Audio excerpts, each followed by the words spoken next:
지금 말레이시아 경제가 굉장히 많이 발전을 하고 있는데 과연 말레이시아 경제가 왜 그렇게 발전을 하고 우리가 지원하려는 회사에서는 혹시 벤치마크할 부분이 어떤 부분이 있을까 그거에 대해서 우리가 한번 생각을 해볼 건데 혹시 수쿠크라는 거가 뭔지 혹시 들어본 분 계세요?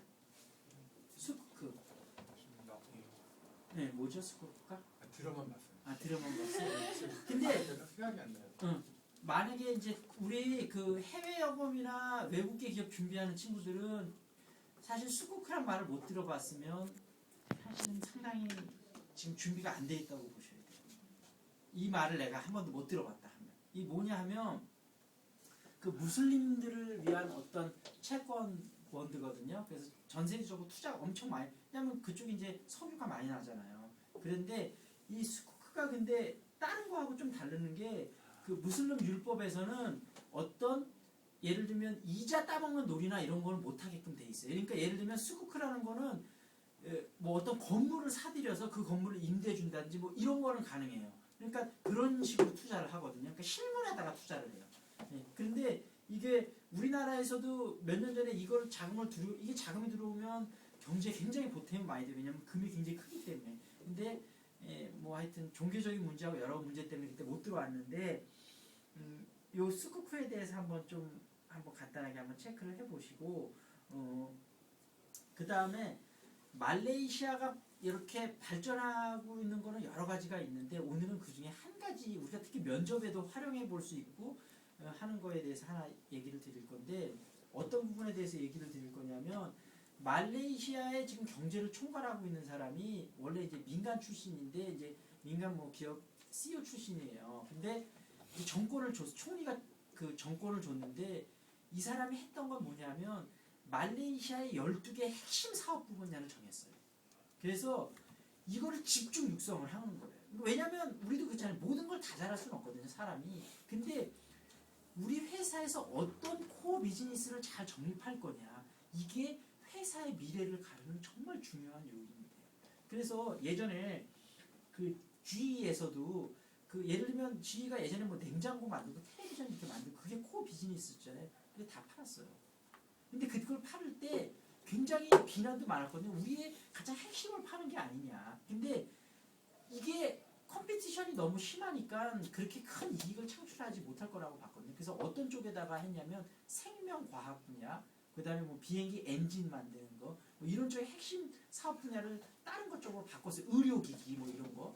그래서 그렇게 세 개를 바꿔서 그때 이제 다시 많이 재성장을 했거든요. 그러니까 이 회사에서 코어 비즈니스를 어떻게 그거를 설정하고 어떻게 할 거냐. 근데 반대로 또 코어 비즈니스를 잘못 설정해서 망하는 경우도 많아요. 어떤 경우가 있었냐면 그 항공사 중에서 미국의 많은 항공사가 이제 배기지 핸들링하고 이런 거는 뭐 별로 코어 비즈니스가 아닌 것 같은 거예요. 그래서 사실은 아웃소싱을 많이 줬거든요. 그랬는데 짐이 제대로 배달이 안 되고 분실 사고가 많이 일어나다 보니까 고객이 왜냐면 입장을 바꿔놓고 생각해서 내가 어디 여행을 갔는데 내 짐이 제때 안 왔어. 그럼 이 항공사 다시 이용하고 싶겠어요? 그러니까 비용을 줄이기 위해서 많은 항공사들이 이게 코어 비즈니스라고 아니라고 생각해서 넘겼는데 나중에 알고 보니까 이게 코어 비즈니스였던 거예요. 그러니까 코어 비즈니스를 정립을 잘못해서 잘못하면 회사가 굉장히 그런 손실에 빠질 수도 있는 거죠. 그래서 그 예를 들면 지금 말레이시아가 뭐 아까 이제 내가 수쿠크 얘기를 들었는데 그런 이슬람 금융이라든지 관광 산업이라든지 말레이시아가 지금 이제 2,500만 정도 방문한데 1년에 세계 9위 정도 되는 관광 대국이라는데 우리나라는 혹시 1년에 몇 명 정도 방문하는지 아세요? 지금 그래도 K-팝이라든지 아니면 그런 한국 드라마 그런 것 때문에 최근 엄청나게 늘어서 작년에 1,000만인가 방문했거든요. 근데 그게 일본을 제쳤다고 그래요. 처음으로 제쳤다고 그래요. 일본을. 그래서 많이 성장했는데 근데 말레이시아보다 사실 많이 떨어지는 거예요. 우리 1,000만, 말레이시아 2,500만이니까. 세계에서 1위는 지금 혹시 어딘지 아세요? 프랑스라고 하더라고요. 유럽 가까우니까 아마 뭐 9천만 이상 한 해 방문을 한다 그래요.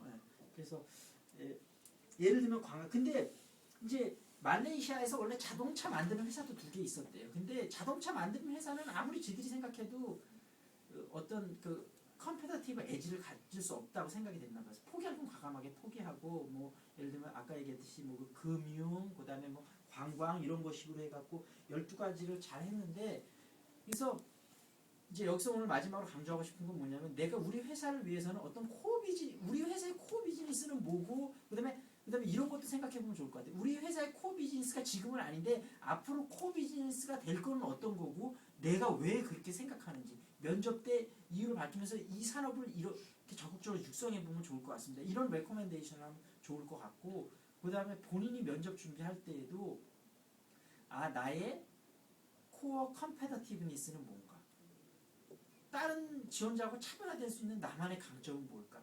이거를 생각해서 아까도 내가 그런 얘기 한 번 했지만 자기소개 때 많은 얘기를 하려고 그러지 말고 한 가지만 집중적으로 전달하면 돼. 예를 들면 내가 프로블럼 solving ability가 있는 사람이면 내가 프로블럼 solving ability가 있고 그거를 에비던스 할 수 있는 증거까지 얘기해서 면접관이 정확하게 저 친구를 뽑으면 문제 해결 능력은 있겠구나. 이렇게 한 가지라도 분명하게 전달하는 게 중요하거든요. 그래서 회사를 위해서는 코어 비즈니스를 정립하자. 그 다음에 본인을 위해서는 어떤 나의 핵심 경쟁력을 생각해보자. 이 두 개를 생각하고 한번 생각해 보셨으면 좋을 것 같습니다.